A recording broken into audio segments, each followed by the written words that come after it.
श्रीमद् भगवद गीता सांख्य योग नामक दूसरा अध्याय। नोट्स। ये नोट्स आपको हमारे फेसबुक पेज पर मिल जाएंगे, आप वहाँ से देख सकते हैं। श्रीमद् भगवद गीता सांख्य योग नामक दूसरा अध्याय, इसके अंतर्गत 72 श्लोक हैं। पहले से लेकर 10वें श्लोक तक दिया है अर्जुन की कायरता के विषय में। श्री कृष्ण अर्जुन संवाद। कायरता यानी डरपोकपन, साहस की कमी। फिर 11वें श्लोक से लेकर 30वें श्लोक तक दिया है सांख्य योग का विषय। फिर शास्त्र धर्म के अनुसार युद्ध करने की आवश्यकता का निरूपण यानी छानबीन, सोच समझकर। इसके बाद कर्म योग का विषय और फिर स्थिर बुद्धि पुरुष के लक्षण और उसकी महिमा। पहले से लेकर 10वें श्लोक तक क्या दिया है? अर्जुन की कायरता के विषय में श्री कृष्ण अर्जुन संवाद, दूसरा अध्याय, सांख्य योग नामक दूसरा अध्याय। ठीक है, जो सांख्य योग नामक दूसरा अध्याय है, इसमें पहला श्लोक है। संजय उवाच। संजय बोले, उस समय करुणा से युक्त और आंसुओं से पूर्ण तथा व्याकुल नेत्रों वाले शोकयुक्त उस अर्जुन के प्रति भगवान मधुसूदन ने यह वचन कहा। श्री भगवान बोले, हे अर्जुन, तुझे इस असमय में यह मोह किस हेतु से प्राप्त हुआ? क्योंकि ना तो यह श्रेष्ठ पुरुषों द्वारा आचरित है और न स्वर्ग देने वाला है और न कीर्ति को करने वाला ही है। हेतु मतलब लगाव, प्रेम संबंध, प्रीति। इसीलिए हे अर्जुन, नपुंसकता को मत प्राप्त हो। भगवान कह रहे हैं अर्जुन से, इसीलिए हे अर्जुन, नपुंसकता को मत प्राप्त हो। नपुंसकता मतलब शक्तिहीनता, तुझ में है उचित नहीं जान पड़ती। हे परम तप, हृदय की तुच्छ दुर्बलता को त्याग कर युद्ध के लिए खड़ा हो जा। यहाँ पर नपुंसकता का क्या अर्थ है? तो जो अर्जुन है, ना तो वो एक स्त्री की तरह छुपकर बैठ सकते हैं, ना एक पुरुष की बात ही सामने आ सकते हैं। देखिए ऊपर लिखा हुआ है। यहाँ इस शब्द से तात्पर्य यह है, मन की उस स्थिति से है जिसमें व्यक्ति ना तो एक पुरुष के समान परिस्थिति का सामना करने का साहस अपने में कर पाता है और ना ही एक कोमल भावों वाली लज्जालु स्त्री के समान निराश होकर बैठा रह सकता है। ठीक है, ना तो वो पुरुष की तरह साहस जुटा पा रहा है और ना स्त्री की तरह लज्जा करके बैठ सकता है, तो वो नपुंसकता को मत प्राप्त हो। इधर पे भगवान कहते हैं अर्जुन से।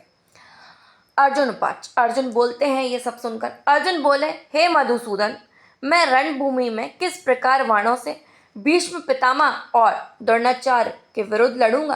क्योंकि हे अरिसूदन यानी दुश्मन का हत्यारा, वे दोनों ही पूजनीय हैं। इसीलिए इन महानुभाव गुरुजनों को न मारकर मैं इस लोक में भिक्षा का अन्न भी खाना कल्याणकारक समझता हूँ, क्योंकि गुरुजनों को मारकर भी इस लोक में रुधिर से सने हुए अर्थ और काम रूप भोगों को ही भोगूंगा। हम यह भी नहीं जानते कि हमारे लिए युद्ध करना और न करना, इन दोनों में से कौन सा श्रेष्ठ है। अथवा हम यह भी नहीं जानते कि उन्हें हम जीतेंगे कि हमको वे जीतेंगे। और जिनको मारकर हम जीना भी नहीं चाहते, वे ही हमारे आत्मीय धृतराष्ट्र के पुत्र हमारे मुकाबले खड़े हैं। इसीलिए कायरता रूप दोष से उपहत हुए स्वभाव वाला तथा धर्म के विषय में मोहित चित हुआ मैं आपसे पूछता हूँ कि जो साधन निश्चित कल्याणकारक हो वह मेरे लिए कहिए, क्योंकि मैं आपका शिष्य हूँ, इसीलिए आपके शरण हुए मुझको शिक्षा दीजिए। मोहित यानी घबराए हुए, आकर्षित होना। जैसे एक चीज़ के दो अर्थ होते हैं, तो मोहित कर पाए। अर्जुन जो है आकर्षित नहीं हो रहे हैं, वो घबरा रहे हैं। ठीक है, कि वो उनको किससे युद्ध करना है? अपने परिवार वालों से। उपहत यानी नष्ट या बर्बाद किया हुआ। तो अर्जुन कहते हैं, क्योंकि मैं आपका शिष्य हूँ, इसीलिए आपके शरण हुए मुझको शिक्षा दीजिए। क्योंकि भूमि में निष्कंटक धन धान्य संपन्न राज्य को और देवताओं के स्वामीपने को प्राप्त होकर भी मैं उस उपाय को नहीं देखता हूँ जो मेरी इंद्रियों के सुखाने वाले शोक को दूर कर सके। संजय उवाच। संजय बोले, हे राजन, निंद्रा को जीतने वाले अर्जुन, अंतर्यामी श्री कृष्ण महाराज के प्रति इस प्रकार कहकर फिर श्री कृष्ण गोविंद भगवान से युद्ध नहीं करूंगा स्पष्ट कहकर चुप हो गए। हे भरतवंशी धृतराष्ट्र, अंतर्यामी श्री कृष्ण महाराज दोनों सेनाओं के बीच में शोक करते हुए उस अर्जुन को हंसते हुए यह वचन बोले। सांख्य योग का विषय 11वें श्लोक से लेकर 30वें श्लोक तक दिया हुआ है। श्री भगवान बोले, हे अर्जुन, तू न शोक करने योग्य मनुष्यों के लिए शोक करता और पंडितों के से वचनों को कहता है, परंतु जिनके प्राण चले गए हैं उनके लिए और जिनके प्राण नहीं गए हैं उनके लिए भी पंडित जन शोक नहीं करते। ना तो ऐसा ही है कि मैं किसी काल में नहीं था, तू नहीं था अथवा यह राजा लोग नहीं थे, और ना ऐसा ही है कि इससे आगे हम सब नहीं रहेंगे। जैसे जीवात्मा की इस देह में बालकपन, जवानी और वृद्धावस्था होती है, वैसे ही अन्य शरीर की प्राप्ति होती है। उस विषय में धीर पुरुष मोहित नहीं होता। हे कुंती पुत्र, सर्दी गर्मी और सुख दुख को देने वाली इंद्रियां और विषयों के संयोग तो उत्पत्ति विनाशील और अनित्य हैं। इसीलिए हे भारत, उनको तू सहन कर। अनित्य मतलब जो सब दिन ना रहे, अस्थायी। क्योंकि हे पुरुष श्रेष्ठ, दुख सुख को समान समझने वाले जिस धीर पुरुष को ये इंद्रियां और विषयों के संयोग व्याकुल नहीं करते, वह मोक्ष के योग्य होता है। आसत वस्तु की तो सत्ता नहीं है और सत का अभाव नहीं है। इस प्रकार इन दोनों का ही तत्वज्ञानी पुरुषों द्वारा देखा गया है। असत मतलब बुरा, खराब, खोटा और सत मतलब अच्छा, श्रेष्ठ। नाश रहित तो तू उसको जान जिससे यह संपूर्ण जगत दृश्य वर्ग व्याप्त है। इस अविनाशी का विनाश करने में कोई भी सामर्थ्य नहीं है। इस नाश रहित अप्रियमय नित्य स्वरूप जीवात्मा के ये सब शरीर नाशवान कहे गए हैं। इसीलिए हे भरतवंशी अर्जुन, तू युद्ध कर। जो इस आत्मा को मारने वाला समझता है तथा जो इसको मरा मानता है, वे दोनों ही नहीं जानते, क्योंकि यह आत्मा वास्तव में ना तो किसी को मारता है और ना किसी के द्वारा मारा जाता है। यह आत्मा किसी भी काल में ना तो जन्मता है और ना मरता ही है तथा ना उत्पन्न होकर फिर होने वाला ही है, क्योंकि यह अजन्मा, नित्य, सनातन और पुरातन है। पुरातन यानी पुराना, प्राचीन। शरीर के मारे जाने पर भी यह नहीं मारा जाता। हे प्रतापुत्र अर्जुन, जो पुरुष इस आत्मा को नाश रहित, नित्य, अजन्मा और अव्यय जानता है, वह पुरुष कैसे किसको मरवाता है और कैसे किसको मारता है। अव्यय मतलब जिसमें कोई विकार उत्पन्न नहीं होता। जैसे मनुष्य पुराने वस्त्रों को त्याग कर दूसरे नए वस्त्रों को ग्रहण करता है, वैसे ही जीवात्मा पुराने शरीरों को त्याग कर दूसरे नए शरीरों को प्राप्त होता है। इस आत्मा को शस्त्र नहीं काट सकते, इसको आग नहीं जला सकती, इसको जल नहीं गला सकता और वायु नहीं सुखा सकता, क्योंकि यह आत्मा अच्छेद है, जिसको छेदा ना जा सके, जिसका विभाग ना किया जा सके। यह आत्मा अध्यय है, जिसको जलाया नहीं जा सकता, जो जलाने योग्य ना हो। अक्लेद है मतलब पवित्र है, शुद्ध है और निसंदेह अशौच्य है। तथा यह आत्मा नित्य, सर्वव्यापी, अचल, स्थिर रहने वाला और सनातन है। यह आत्मा अव्यक्त है। अव्यक्त मतलब रूप से रहित, जो स्पष्ट ना हो, अगोचर। यह आत्मा अचिंत है मतलब जिसका चिंतन ना हो सके, जो ध्यान में ना आ सके, और यह आत्मा विकार रहित कहा जाता है। इससे हे अर्जुन, इस आत्मा को उपयुक्त प्रकार से जानकर तू शोक करने के योग्य नहीं है, अर्थात तुझे शोक करना उचित नहीं है। इससे हे अर्जुन, इस आत्मा को उपयुक्त प्रकार से जानकर तू शोक करने के योग्य नहीं है, अर्थात तुझे शोक करना उचित नहीं है। उपयुक्त मतलब ऊपर कहा गया। किंतु यदि तू इस आत्मा को सदा जन्मने वाला तथा सदा मरने वाला मानता हो, तो भी हे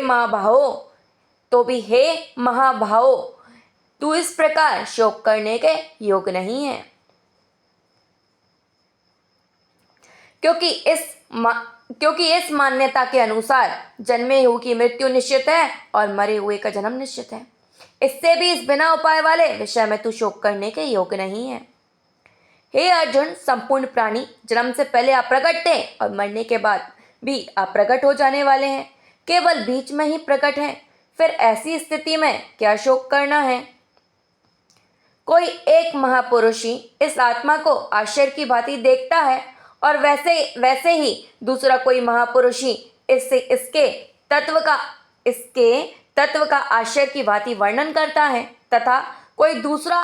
तथा दूसरा कोई अधिकारी पुरुष ही इसे आश्चर्य की भांति सुनता है और कोई तो सुनकर भी इसको नहीं जानता। हे अर्जुन, यह आत्मा सबके शरीरों में सदा ही आबद्ध है, जिसका वध नहीं किया जा सके। इस कारण संपूर्ण प्राणियों के लिए तू शोक करने के योग्य नहीं है। क्षत्रिय धर्म के अनुसार युद्ध करने की आवश्यकता का निरूपण तथा अपने धर्म को देखकर भी तू भय करने के योग्य नहीं है, अर्थात तुझे भय नहीं करना चाहिए, क्योंकि क्षत्रिय के लिए धर्मयुक्त युद्ध से बढ़कर दूसरा कोई कल्याणकारी कर्तव्य नहीं है। हे पार्थ, अपने आप प्राप्त हुए और खुले हुए स्वर्ग के द्वार रूप इस प्रकार के युद्ध को भाग्यवान क्षत्रिय लोग ही पाते हैं, किंतु यदि तू इस धर्मयुक्त युद्ध को नहीं करेगा तो स्वधर्म और कीर्ति को खोकर पाप को प्राप्त होगा तथा सब लोग तेरी बहुत काल तक रहने वाली अपकीर्ति का ही कथन करेंगे और मान्य पुरुष के लिए अपकीर्ति मरण से भी बढ़कर है। और जिनकी दृष्टि में तू पहले बहुत सम्मानित होकर अब लघुता को प्राप्त होगा, वे महारथी लोग तुझे भय के कारण युद्ध से हटा हुआ मानेंगे। तेरे बैरी लोग तेरे सामर्थ्य की निंदा करते हुए तुझे बहुत से न कहने योग्य वचन भी कहेंगे। उससे अधिक दुख और क्या होगा? या तो तू युद्ध में मारा जाकर स्वर्ग को प्राप्त होगा अथवा संग्राम में जीतकर पृथ्वी का राज्य भोगेगा। इस कारण ही अर्जुन, तू युद्ध के लिए निश्चय करके खड़ा हो जा। जय पराजय, लाभ हानि और सुख दुख को समान समझकर उसके बाद युद्ध के लिए तैयार हो जा। इस प्रकार युद्ध करने से तू पाप को नहीं प्राप्त होगा। कर्मयोग का विषय। हे पार्थ, यह बुद्धि तेरे लिए ज्ञान योग के विषय में कही गई है और अब तू इसको कर्मयोग के विषय में सुन। जिस बुद्धि से युक्त हुआ तू कर्मों के बंधन को भली भांति त्याग देगा, अर्थात सर्वथा नष्ट कर डालेगा। इसको तीसरे अध्याय के तीसरे श्लोक में देखना चाहिए, इसको विस्तार से समझाया गया है। जो तीसरे अध्याय का तीसरा श्लोक है वो देखिए। श्री भगवान बोले, हे निष्पाप, इस श्लोक में 2 प्रकार की निष्ठा मेरे द्वारा पहले कही गई है। साधन की परिपक्व अवस्था अर्थात पराकाष्ठा का नाम निष्ठा है। निष्ठा यानी दायित्व, विश्वास, वफादारी। परिपक्व मतलब विकास तक पहुंच जाना और पराकाष्ठा यानी चरम सीमा, अंतिम सीमा। उनमें से सांख्य योग की निष्ठा तो ज्ञान योग से और योगियों की निष्ठा कर्मयोग से होती है। माया से उत्पन्न हुए संपूर्ण गुण ही गुणों में बरतते हैं, ऐसा समझकर तथा मन, इंद्रियों और शरीर द्वारा होने वाली संपूर्ण क्रियाओं में कर्तापन के अभिमान से रहित होकर सर्वव्यापी सच्चिदानंद घन परमात्मा में एक ही भाव से स्थित रहने का नाम ज्ञान योग है। इसी को संन्यास, सांख्योग आदि नामों से भी कहा गया है। बरतते हैं मतलब सत्ता या अधिकार पाते हैं। फल और आसक्ति को त्याग कर भगवत आज्ञा अनुसार केवल भगवत अर्थ समतव्य बुद्धि से कर्म करने का नाम निष्काम कर्मयोग है। इसी को समतव्य योग, बुद्धि योग, कर्म योग, तथर्थ कर्म, मतत कर्म, मत कर्म आदि नामों से भी कहा गया है। इस कर्मयोग में आरंभ का अर्थात बीज का नाश नहीं है और उल्टा फलस्वरूप दोष भी नहीं है, बल्कि इस कर्मयोग रूप धर्म का थोड़ा सा भी साधन जन्म मृत्यु रूप महान भय से रक्षा कर लेता है। हे अर्जुन, इस कर्मयोग में निश्चयात्मक बुद्धि एक ही होती है, किंतु अस्थिर विचार वाले विवेकहीन साकाम मनुष्यों की बुद्धियां निश्चय ही बहुत भेदों वाली और अनंत होती हैं। हे अर्जुन, जो भोगों में तन्मय हो रहे हैं, जो कर्म फल के प्रशंसक वेद वाक्यों में ही प्रीति रखते हैं, जिनकी बुद्धि में स्वर्ग ही परम प्राप्त वस्तु है और जो स्वर्ग से बढ़कर दूसरी कोई वस्तु ही नहीं है, ऐसा कहने वाले वे अविवेकी जन इस प्रकार जिस पुष्पित अर्थात दिखाऊ शोभा युक्त वाणी को कहा करते हैं, जो कि जन्म रूप कर्म फल देने वाली एवं भोग और ऐश्वर्य की प्राप्ति के लिए नाना प्रकार के बहुत सी क्रियाओं का वर्णन करने वाली है, उस वाणी द्वारा जिनका चित्त हर लिया गया है, जो भोग और ऐश्वर्य में अत्यंत आसक्त हैं, उन पुरुषों की परमात्मा में निश्चयात्मक बुद्धि नहीं होती। हे अर्जुन, वेद उपयुक्त प्रकार से तीनों गुणों के कार्यरूप समस्त भोगों एवं उनके साधनों का प्रतिपादन करने वाले हैं। इसीलिए तू उन भोगों एवं उनके साधनों में आसक्तिहीन, हर्ष शोक आदि द्वंद्वों से रहित नित्य वस्तु परमात्मा में स्थित, योग और क्षेम को न चाहने वाले और स्वाधीन अंतःकरण वाला हो। अप्राप्त की प्राप्ति का नाम क्या है? योग। और प्राप्त वस्तु की रक्षा का नाम क्षेम है। इधर पर देखिए, जो अपने सिवा और किसी के अधीन ना हो, जो अपने सिवा किसी और के अधीन ना हो, स्वतंत्र, आजाद, स्वाधीन अंतःकरण वाला हो, सब ओर से परिपूर्ण जलाशय के प्राप्त हो जाने पर छोटे जलाशय में मनुष्य का जितना प्रयोजन रहता है, ब्रह्म को तत्व से जानने वाले ब्राह्मण का समस्त वेदों में उतना ही प्रयोजन रह जाता है। तेरा कर्म करने में ही अधिकार है, उसके फल में कभी नहीं। इसीलिए तू कर्मों के फल का हेतु मत हो तथा तेरा कर्म न करने में भी आसक्ति ना हो। हे धनंजय, तू आसक्ति को त्याग कर तथा सिद्धि और असिद्धि में समान बुद्धि वाला होकर योग में स्थित हुआ कर्तव्य कर्मों को कर। समतव्य ही योग कहलाता है। समतव्य क्या है? तो जो कुछ भी कर्म किया जाए उसके पूर्ण होने और ना होने में तथा उसके फल में समभाव रहने का नाम समतव्य है। इस समतव्य रूप बुद्धि योग से साकाम कर्म अत्यंत ही निम्न श्रेणी का है। इसीलिए हे धनंजय, तू समबुद्धि में ही रक्षा का उपाय ढूंढ, अर्थात बुद्धि योग का ही आश्रय ग्रहण कर, क्योंकि फल के हेतु बनाने वाले अत्यंत दीन हैं। समतव्य यानी सम या समान होने का भाव, समता, तुल्यता, बराबरी। समबुद्धि युक्त पुरुष पाप और पुण्य दोनों को इसी लोक में त्याग देता है, अर्थात उनसे मुक्त हो जाता है। इससे तू समतव्य रूप योग में लग जा। यह समतव्य रूप योग ही कर्मों में कुशलता है। कुशलता है अर्थात कर्म बंधन से छूटने का उपाय है। क्योंकि समबुद्धि से युक्त ज्ञानी जन कर्मों से उत्पन्न होने वाले फल को त्याग कर जन्म रूप बंधन से मुक्त हो निर्विकार परम पद को प्राप्त हो जाते हैं। फल को त्याग कर जन्म रूप बंधन से मुक्त हो निर्विकार परम पद को प्राप्त हो जाते हैं। जिस काल में तेरी बुद्धि मोह रूपी दलदल को भली भांति पार कर जाएगी, उस समय तू सुने हुए और सुनने में आने वाले इस लोक और परलोक संबंधी सभी भोगों से वैराग्य को प्राप्त हो जाएगा। भांति भांति के वचनों को सुनने से विचलित हुई तेरी बुद्धि जब परमात्मा में अचल और स्थिर ठहर जाएगी, तब तू योग को प्राप्त हो जाएगा, अर्थात तेरा परमात्मा से नित्य संयोग हो जाएगा। स्थिर बुद्धि पुरुष के लक्षण और उसकी महिमा। अर्जुन उवाच। अर्जुन बोले, हे केशव, समाधि में स्थित परमात्मा को प्राप्त हुए स्थिर बुद्धि पुरुष का क्या लक्षण है? भगवान से पूछते हैं अर्जुन, भगवान बताओ स्थिर बुद्धि पुरुष का क्या लक्षण है? वह स्थिर बुद्धि पुरुष कैसे बोलता है, कैसे बैठता और कैसे चलता है?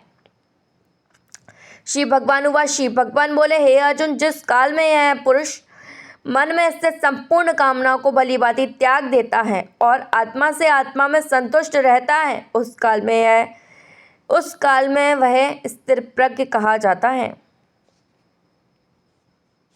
भगवान कह रहे हैं आत्मा से आत्मा में संतुष्ट रहता है। जब आप आत्मा से आत्मा में संतुष्ट रहोगे तब आपकी बुद्धि स्थिर है।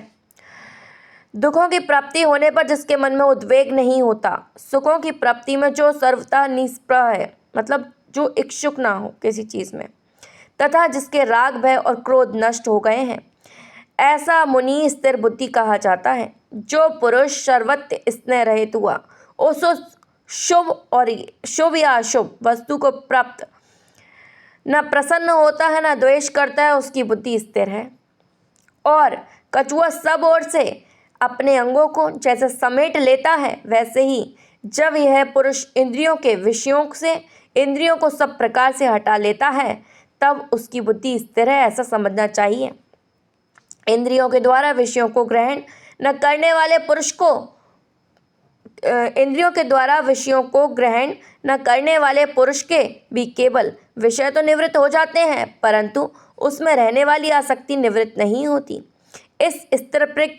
इस स्थिर प्रज्ञ पुरुष की तो आसक्ति भी परमात्मा का साक्षात्कार करके निवृत्त हो जाती है। हे अर्जुन, आसक्ति का नाश न होने के कारण ये इंद्रियां यत्न करते हुए बुद्धिमान पुरुष के मन को भी बलात् कर लेती है। इसीलिए साधक को चाहिए कि वह उस संपूर्ण इंद्रियों को वश में करके समाहित चित्त हुआ मेरे परायण होकर ध्यान में बैठे, क्योंकि जिस पुरुष की इंद्रियां वश में होती हैं उसी की बुद्धि स्थिर हो जाती है। विषयों का चिंतन करने वाले पुरुषों की उन विषयों में आसक्ति हो जाती है। आसक्ति से उन विषयों की कामना उत्पन्न होती है और कामना में विघ्न पड़ने से क्रोध उत्पन्न होता है। क्रोध से अत्यंत मूढ़भाव उत्पन्न हो जाता है। मूढ़भाव से स्मृति में भ्रम हो जाता है। स्मृति में भ्रम हो जाने से बुद्धि अर्थात ज्ञान शक्ति का नाश हो जाता है और बुद्धि का नाश हो जाने से यह पुरुष अपनी स्थिति से गिर जाता है। परंतु अपने अधीन किए हुए अंतःकरण वाला साधक अपने वश में की हुई राग द्वेष से रहित इंद्रियों द्वारा विषयों में विचरण करता हुआ अंतःकरण की प्रसन्नता को प्राप्त होता है। अंतःकरण की प्रसन्नता होने पर इसके संपूर्ण दुखों का अभाव हो जाता है और उस प्रसन्नचित्त वाले कर्म योगी की बुद्धि शीघ्र ही सब ओर से हटकर एक परमात्मा में ही भली भांति स्थिर हो जाती है। ना जीते हुए मन और इंद्रियों वाले पुरुष में निश्चयात्मक बुद्धि नहीं होती और उस आयुक्त मनुष्य के अंतःकरण में भावना भी नहीं होती तथा भावनाहीन मनुष्य को शांति नहीं मिलती और शांति रहित मनुष्य को सुख कैसे मिल सकता है। अयुक्त मतलब अलग, अयोग्य, अनुचित, तर्कहीन। यहाँ देखिए इसके बाद बोला गया है, क्योंकि जैसे जल में चलने वाली नाव को भगवान कह रहे हैं, क्योंकि जैसे जल में चलने वाली नाव को वायु हर लेती है, वैसे ही विषयों में विरचती हुई, एक सेकंड रुकिए, हाँ, वैसे ही विषयों में विचरती हुई इंद्रियों में से मन जिस इंद्री के साथ रहता है वह एक ही इंद्री इस अयुक्त पुरुष की बुद्धि को हर लेती है। इसीलिए हे महाबाहो, भगवान कह रहे हैं, इसीलिए हे महाबाहो, जिस पुरुष की इंद्रियों के विषयों से सब प्रकार से निग्रह की हुई है उसी की बुद्धि स्थिर है। संपूर्ण प्राणियों के लिए जो रात्रि के समान है उस नित्य ज्ञान स्वरूप परमानंद की प्राप्ति में स्थिर प्रज्ञ योगी जागता है और जिस नाशवान सांसारिक सुख की प्राप्ति में सब प्राणी जागते हैं, परमात्मा के तत्व को जानने वाले मुनि के लिए वह रात्रि के समान है। जैसे नाना नदियों के जल सब प्रकार से परिपूर्ण अचल प्रतिष्ठा वाले समुद्र में उसको विचलित न करते हुए ही समा जाते हैं, वैसे ही सब भोग जिस स्थिर प्रज्ञ पुरुष में किसी प्रकार का विकार उत्पन्न किए बिना ही समा जाते हैं, वही पुरुष परम शांति को प्राप्त होता है, भोगों को चाहने वाला नहीं। जो पुरुष संपूर्ण कामना को त्याग कर ममता रहित, अहंकार रहित और स्पृह रहित हुआ विचरता है, वही शांति को प्राप्त होता है, अर्थात वह शांति को प्राप्त है। हे अर्जुन, यह ब्रह्म को प्राप्त हुए पुरुष की स्थिति है। इसको प्राप्त होकर योगी कभी मोहित नहीं होता और अंतकाल में भी इस ब्रह्मी स्थिति में स्थित होकर ब्रह्मानंद को प्राप्त हो जाता है। राधे राधे।